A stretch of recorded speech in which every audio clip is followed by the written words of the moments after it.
Good morning. This is Karen with newclevelandradio.net, and it's time for Avoid the Maze. My special guest today is Angel Howard, and I met Angel through podmatch.com. So I always want to give them a shout out because without Podmatch, I'm not sure I would find the talent that I find through them. What I loved about Angel's bio, she talks about she has lived many lives, and we all have, whether we want to agree or not. We may think we've been on this path from A to wherever we are now, and it's been linear, and it's not. So start unpacking your bag, and you'll see you too have lived many lives. So, Angel, take us on your journey and explain all the different lives you have led and where you are today. Wow. Well, first of all, thank you for inviting me on here. I do believe life is a maze. And I mean, now that I think about it, really, really is. And it's really, we all are mice trying to find that prize. Like, what is life about? And what's my greatest impact? If you're one of those people, where can I get the greatest pleasure? If you're one of those people. And mice go toward because I had a mouse. I'm a psych, I have a degree in psychology, so I had a little mouse. It is about what's the reward. So, gosh, I don't know where to begin, to be quite honest. I was born in a family, my parents were very, very old. They wanted a little girl, and so the kind of last thing they could do before they got too old was have me. And I had three older brothers, but they were gone. So I was raised like an only child. So I had a very creative world. I was thinking about this the other day. I enjoy being alone because I think I grew up alone. I love people, total social person, but I do love my alone time. But to go on this journey of different lives, I'd say the first 18 years I lived as my culture and household dictated. Religion wise and culture wise, I was in the Southeast. I'm a Southern woman. My mother was an entertainer. She trained me to be a diplomat's wife. I mean, I'm serious. I could set a table. I know whose hand to shake. I know what to say. So all that kind of in that conservative box. And then I chose a very liberal school up in Virginia as an all-women's college in Virginia in the mountains. And what they did is they gave me free rein.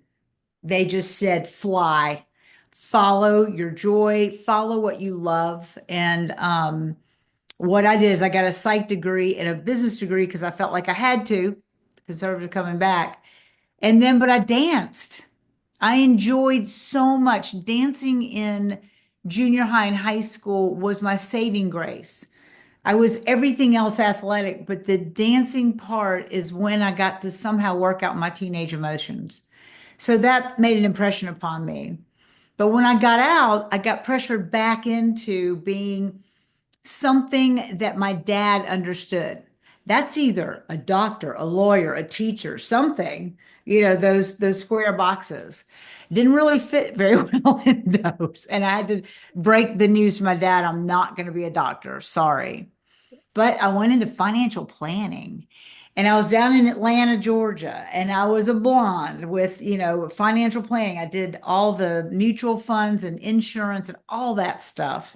That's when I changed my name to Angela, by the way. I've had Oh, multiple names in these multiple lifestyles, by the way. So you could fast forward from there. I did the financial planning. I decided I needed to get more corporate training. So I started interviewing with the top 100 companies of the world. Coca-Cola hired me. I was the first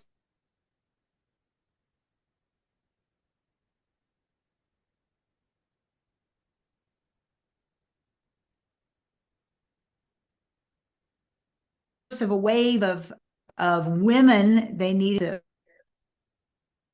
And I was a good salesperson. So they put me out in California, shoulder pads of the 80s, and I got to it, man. And I made big time sales, and I did in the 80s. I was the megalomaniac corporate woman. Hear me roar, big time.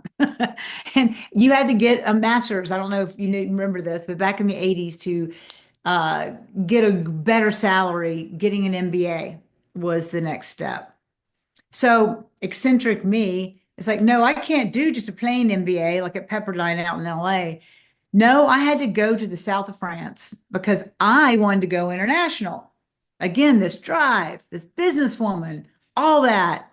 So I got an international MBA, which was totally fun and crazy and wild. And I worked hard as I played hard, that whole scenario.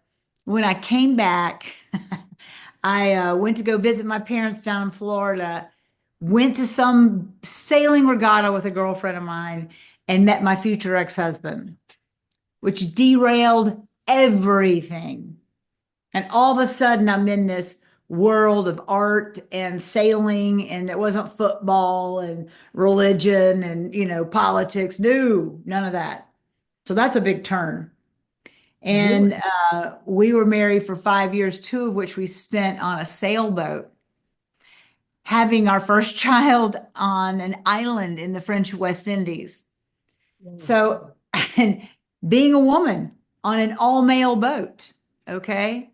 I did grow up with guys being mostly my best friends, but this was wild. I'm pregnant for the first time. I'm sailing on a boat in areas I don't even know, and there's only men on board. So there you go. And I had my child.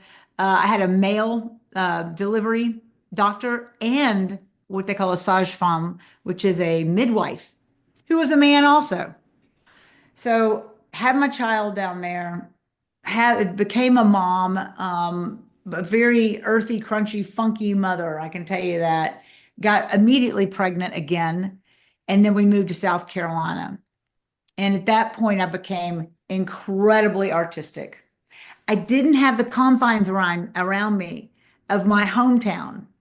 So I could be whatever I wanted to, especially when I got divorced. I'm like, heck yeah, there's actually nothing that holds me back now. Went back to dancing. I became a movement therapist, dance therapist in Columbia, South Carolina. And they thought I was like talking Swahili. It's like, what are you talking about? And then I became so all into my body. I had a thing that happened. I had a very tragic thing happen when I walked in on my husband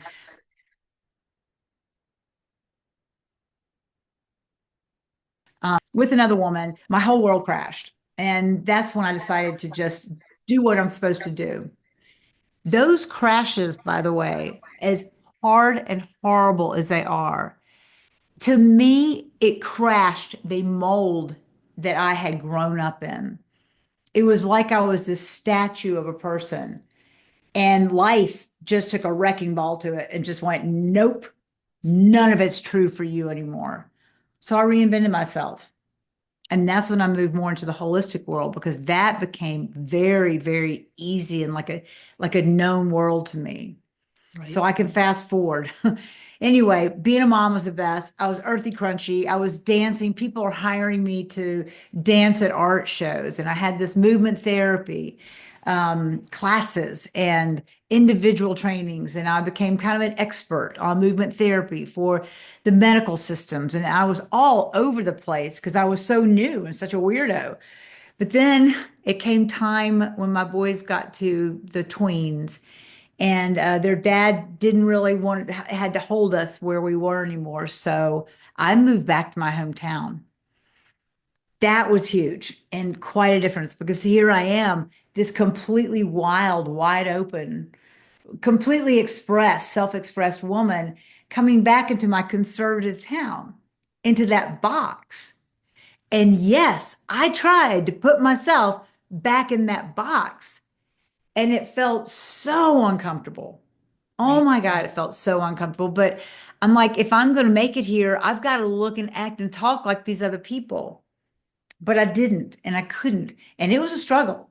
And it still is sometimes because I'm still kind of out there. But I've made my way in the 17 years I've been back here, balancing the both the business world, which I've got expertise in, and now the somatic healing, holistic healing world, which I have expertise in. So I straddle these worlds. And I don't know, I just find it fun. And if you had to boil it all down to who am I, it's Angel.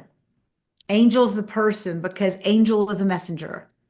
And I love to teach people how to communicate inside with their bodies and externally with all of us. So that's where I am now in that It's story. interesting. Yeah, it's interesting because, again, I think when we're growing up, we believe we're on a linear path, and our parents, um, our cultural upbringing takes us down that path. And um, all of a sudden, we get introduced to something new or different, like going to college or getting our first job or meeting our significant other. And all of a sudden we realize, oh, I want to do something a little different, but sometimes we're too uncomfortable to make those changes. Mm. But what I'm hearing in your story is you embraced those changes because you had something deep inside of you that said, I don't just have to be the person I was for the first 18 years. And even if I'm this other person for the next 5 years, I don't have to stay being that person because we we have choices as individuals that we can make. Mm. And I love the story of you going back home to a conservative area and saying, how can I embrace both this conservative culture and who I really feel I am? And I think if more of us were honest and lived our lives that way, we'd be living in a much better world than we are today. I think too many of us are holding on to, oh, I have to hold on to these beliefs and only be this person. I mean, it took me 60 years to finally say, wait a second. Um, I don't have to be the perfect mom, the wife, the daughter, the sister. There are other things I want to do in my life, and I Mhm. can do those without sacrificing these other parts of me as well. Yes. So tell me more about the somatic training and philosophy. Well, again, I competed in 7 different sports. So I was very well versed on my body and performance and excellence. And you have to be in your body.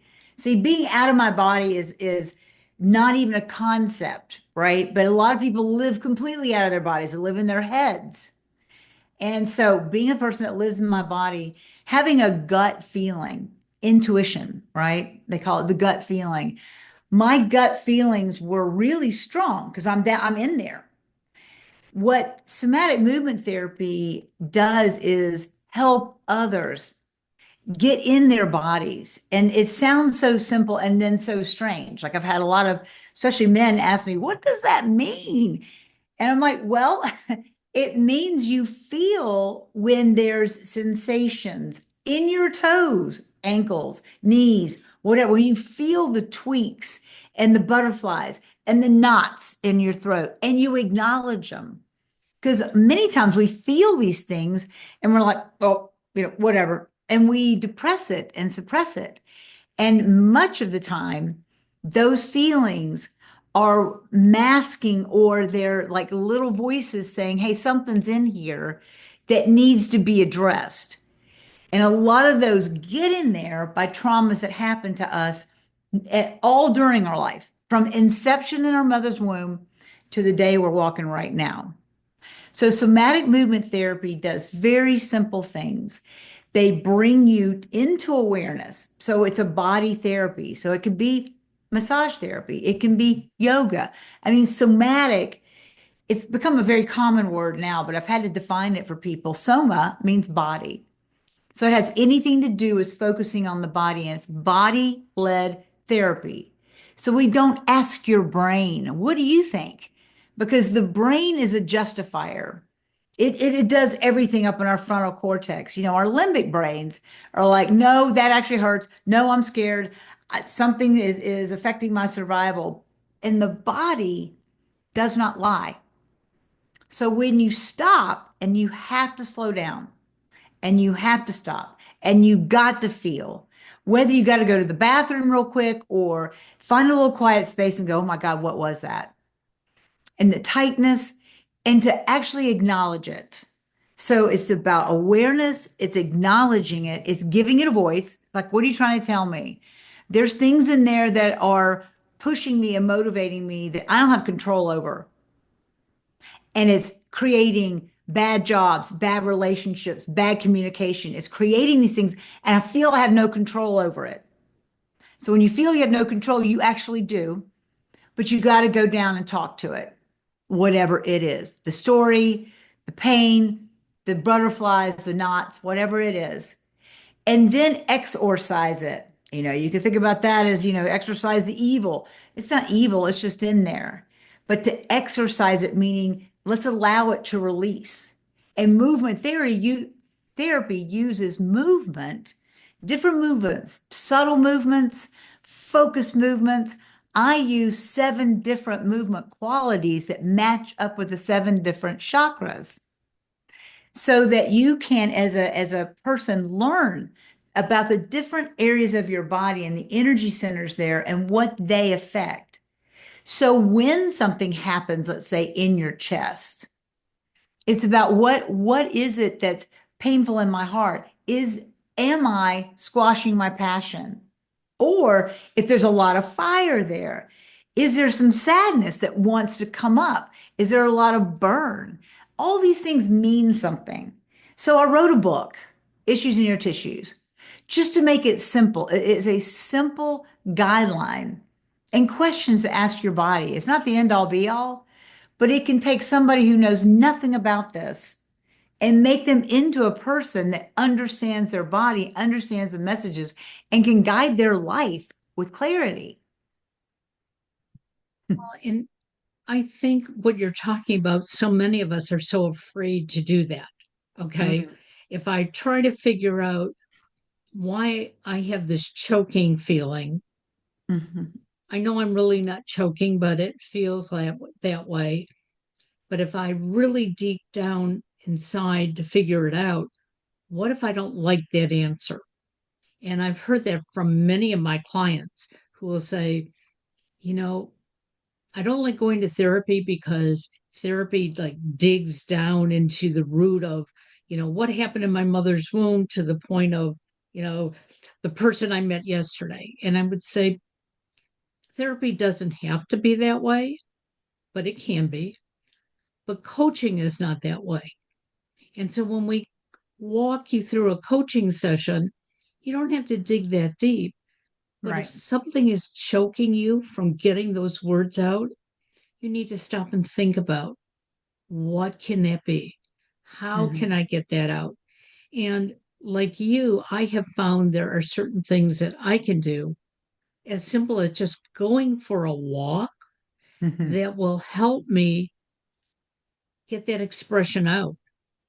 I may not have to share it with anybody else, but I share it with myself. And I know that, okay, that's what is stopping me from moving forward. That's what is choking me right now. Mhm. But again, we aren't taught to take care of ourselves.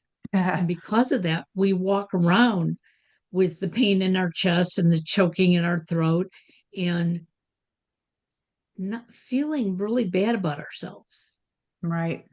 Right. Knowledge is power. You've heard that. Yes. So I would ask your client, why are you in therapy if there's not something that you know is wrong? Why are you getting coaching? Because you know there's something better or something's blocking you. You wouldn't seek out help if you didn't know something was up. So the cool thing is, because I've been a coach and in the psychotherapy world, psychotherapy goes back to the origins and the seed of the problem. Where coaching, it just says, you know what, yes, there's something there, let's use neurobiology, let's use some brain repatterning, and where you've felt these things or gone that way or had this sort of reaction to it, let's change the reaction. Let's shift the pathway that you take so that you're heading where you want to go and not being out of control and landing where you don't want to be. So it's just two different approaches where, psychotherapists, they want to get down an EMDR. Oh my God, what a wonderful, powerful system EMDR is. Because it gets down, it takes you right back to that moment, that nugget, that trauma, that horrible thing that happened that has, shrouded your life, and it releases it. But this takes time. Coaching's cool because you literally just start to change the behavior, your reaction to the thing. You don't get down into forgiving your mom or whatever. It's like, okay, that thing happened and it's making me not pursue the type of jobs I need to pursue. Well, why don't I do the things so I can start to build up my confidence and just change the pattern, change the pathway? So I understand, the differences, and both are very valid. It just depends on, what works and where you want to go with it, I guess. Exactly. So tell me how you became this professional dancer. You said that you danced in high school. Um, and so many of us looking back at high school days, only the best of the best were selected to dance in high school. I know I tried out every year and it was always, well, try again next year, Karen. It was like, very defeating to me growing up. But I do understand it because most of my friends who made it on the dance team, they had training, okay, and they also had natural talent. I do have two left feet. I look at my feet every morning and I realize they're both on the left side. Um, but how did you actually become this professional dancer? Did you take professional lessons, or was it just something that your body just created for you? Okay, I'm going to get to that. I'm going to address something you just said, though, about your two left feet. All right. I had a client and she became a really great dancer. But in the beginning, she felt so clumsy and she embodied clumsiness. I'm like, oh yeah, no, no, no, I'm two left feet. I can't walk across a room unless somebody tells me how. No, no, no, I can't. Could never dance. Deep inside though, she really wanted to be a dancer and she really wanted to try out for the dance troupe. And I worked with her. And what we found out is at 3 years old, she was spinning around the room in her house and she was dancing. She was just having fun. And her Aunt May, like flippantly looked at her and said, "Oh my God, you will never be a dancer. You are so clumsy." And her Aunt May, from what she said to her, stuck in her brain. She took it seriously and she lived it. Okay. Until we released Aunt May's voice, until we told her voice, that's Aunt May's some description of me, which really had to do with Aunt May, not her, right? Right. Aunt May probably wish she could dance. Look at this 3-year-old and goes, God, I wish I could be that way. Projected upon her and goes, oh, you can't dance. Okay, that was a very quick psychology lesson. But once we separated that was that and it's not her, she tried out for the dance troupe and made it. So I venture to say you don't have two left feet. Really I venture do. to Yeah. say Yeah. that there's realization there. But to go back to me, um, my parents told me that I did all these athletics. They said you got to do something artistic. You just have, you have to be well-rounded. And I'm like, I don't care, pick for me. I really didn't care. I was so busy. They're like, okay, we'll pick music. So I played piano for 6 years, first through sixth grade. Hated it. 6 years, hated it. And then I got into seventh grade. And my best friend at the time said, hey, come to dance class with me. As modern dance, though, okay? So again, I'm not choosing the highly structured ballet. I may not have been a dancer if I'd chosen that. Who knows? But I went to a modern dance class and they had this time where you could dance, on your own, like just show us what you have. I loved it so much. And I felt emotionally so released and relieved afterwards So I'd have to say genetically, probably is something I love to do. I think I danced as a little girl all the time, my own whatever. And I never got squashed. So I praise my parents on that. But when I went to dance class and I had this emotionally wonderful feeling afterwards, I was hooked. So then I wanted to perform. I love the stage. I am a strange person. I love cameras. I love microphones. I love them. And I love to teach people to love them that don't like them. But a lot of it's probably some natural, but every dancer goes through massive training because nobody can be perfect. I wrote this in my second book about how ballerinas, even prima ballerinas, you're getting coaching all the time. So, yes, I had a lot of training, but I loved it so much. And then, then you just have to I performed, I choreographed all this in college. I did. I loved it. It was fantastic. And then at my off times in the summer, I would audition for pieces, and I got picked for a huge piece in Washington, D.C. I just loved it. I just have to tell you, I just loved it. It was fun. Rehearsing's not that fun, but I did love the performing a lot. Well, I think it's important, something that you're talking about is that we all need to find something that we can be passionate about. So here you were taking piano lessons for 6 years because your parents wanted you to have something in the arts in your briefcase, so to speak, and you just didn't like it. It just didn't work for you. And so, as you said, if you had gone for ballet, that would have been more structured and you wouldn't have enjoyed it as much. But modern dance allowed you to express yourself the way that you wanted to, not necessarily the way your instructor wanted you to. Even though there may have been input, it still was on your terms.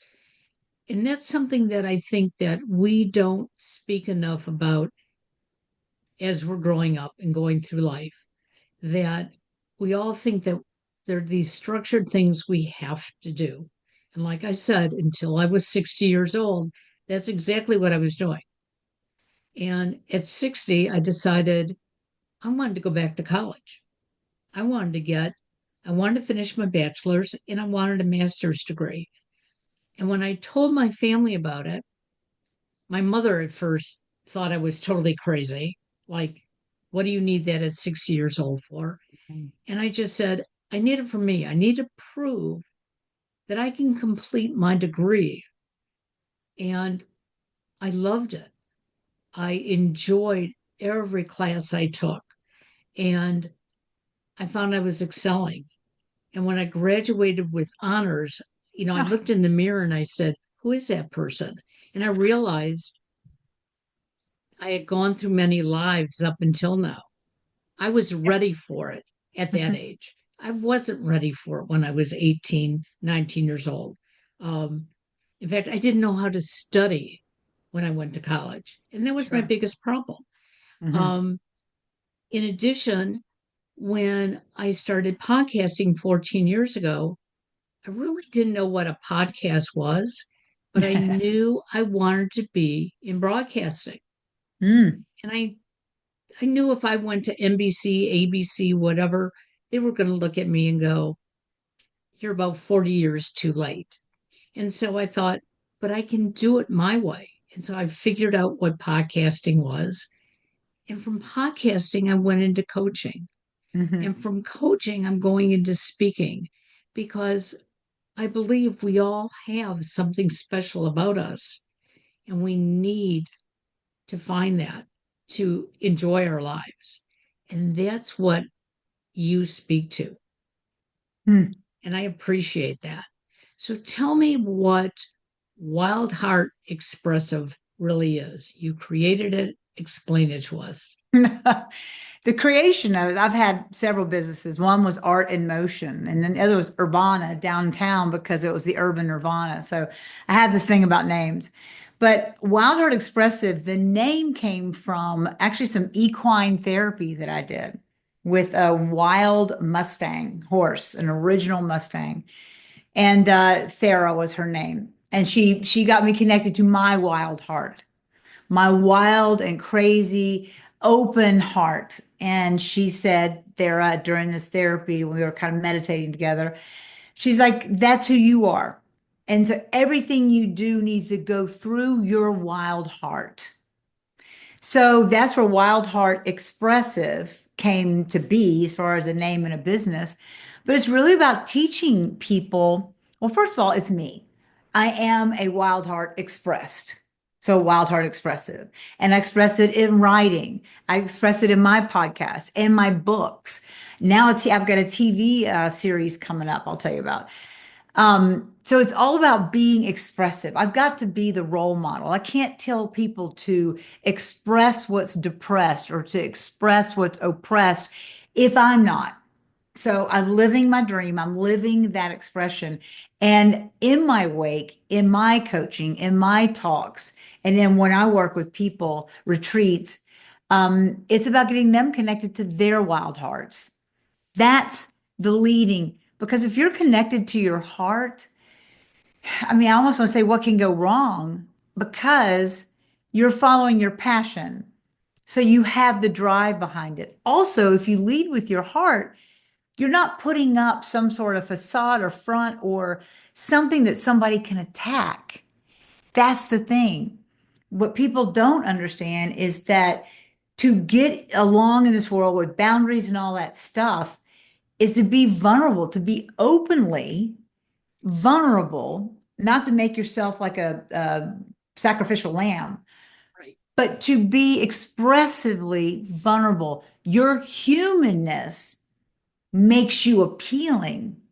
And we need everybody to be who they are as their expression of their soul and human, because it's the gift that we get when they're expressed. So you mentioned you have a new TV series coming out. Yes. PBS, public broadcasting. It's local, so we're in 4 different states here in the Southeast: Tennessee, Virginia, Kentucky, and Georgia. I think top part of Georgia, maybe North Carolina. Anyway, 2.7 million people. It's a new block. It's called the Women's Wellness Block, and I'm one of the show hosts, and my show is called Women Our Age. Because I was going to ask you this, isn't 60 amazing? And I'm 75 now, and I feel even more amazing. Well, I hit 60 last year. And the fall before, I'm like, okay, I'm hitting 60. How should I feel about this? Because the numbers in our culture kind of make you like, eh. And I'm like, no, I'm going to embrace this 60. I came up with like my theme colors. It was just something I embraced completely. Sure. And for those out there in the late 50s to mid 70s, like you and I, all right, this is the time that you get to Absolutely. pursue your dream because our mothering is never over, but is not as needed. Our partners or not, who we could be alone in our households, or we might have, you've gotten into a rhythm. Now it's time. You have time, you have some resources, and you have the dream. And this is the time to pursue the things that you put on hold. I love Right. 60. I think 60 is Yeah. like smashing. Well, and I did a podcast a number of years ago with a woman who started an organization out in San Francisco, and it was about killing ageism. And I really wish we could kill that word because I just hate it, but we use it a lot. And we're constantly asking people, how old are you? And I remember when I was in my 20s, I was considered not old enough to do certain things. And then I got in my 40s and I was considered maybe too old to do certain things. And Yeah. then you get in your 50s and you start wondering, you know, what else is there in life? But this woman, when we were doing the podcast, she was in her 80s Mm. and I was in my early 70s. And she kept saying that she was the more experienced person, which I love because she was about 15 years older than I was. But we talked about the fact that Every day we wake up, we are living. And therefore, what are we going to do today? And we would find things that we wanted to do. And we encourage other women and men that Hmm. just because hit an age, just because you might be collecting Social Security, doesn't mean that that's all there is in life. And maybe you don't have a lot of extra money. So maybe you can't pursue things at a high level, but take it one step at a time.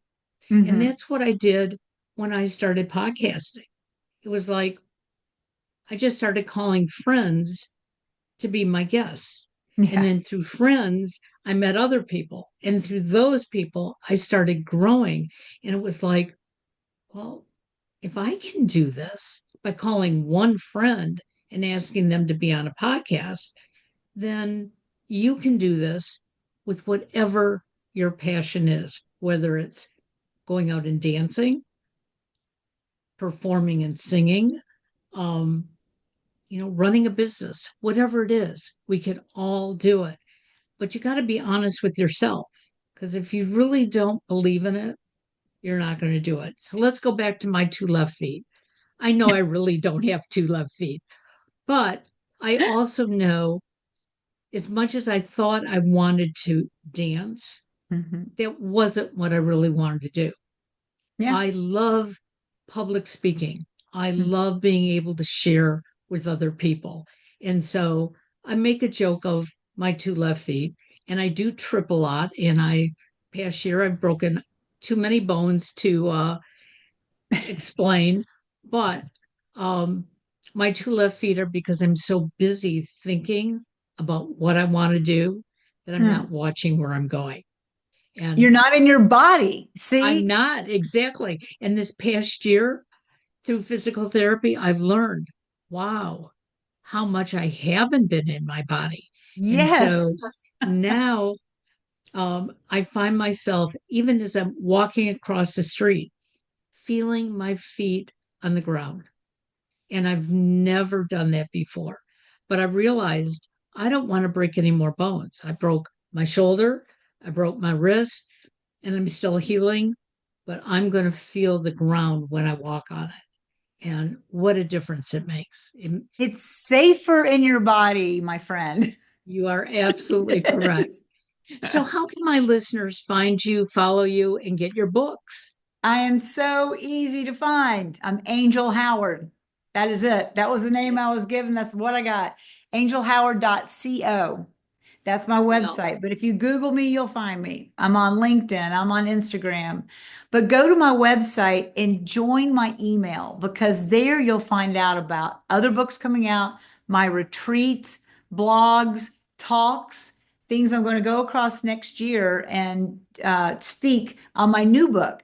So, my book that came out last year is Issues in Your Tissues. You can find that on Amazon.com, of course.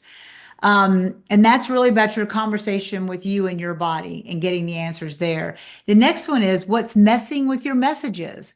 And that's about what your body is telling us all the time. It's all those stories you have either squashed or don't know about that's leading your life. And we see it, see us, and we're beings like animals. And so we watch body language more than we hear a person's words. So this book is about that. It's about reading body language and knowing your own body language. So it's that's teaching terrific. people how to communicate, and that will be on Amazon next year. Well, But all go that to will, Angelhoward, yep, .co and get on the mailing list. and all that will be in the show notes. So there's no excuse for anyone not to find you. And I want to thank you for an uplifting conversation today. And we will talk soon. Thank All you. right. Thank you so much.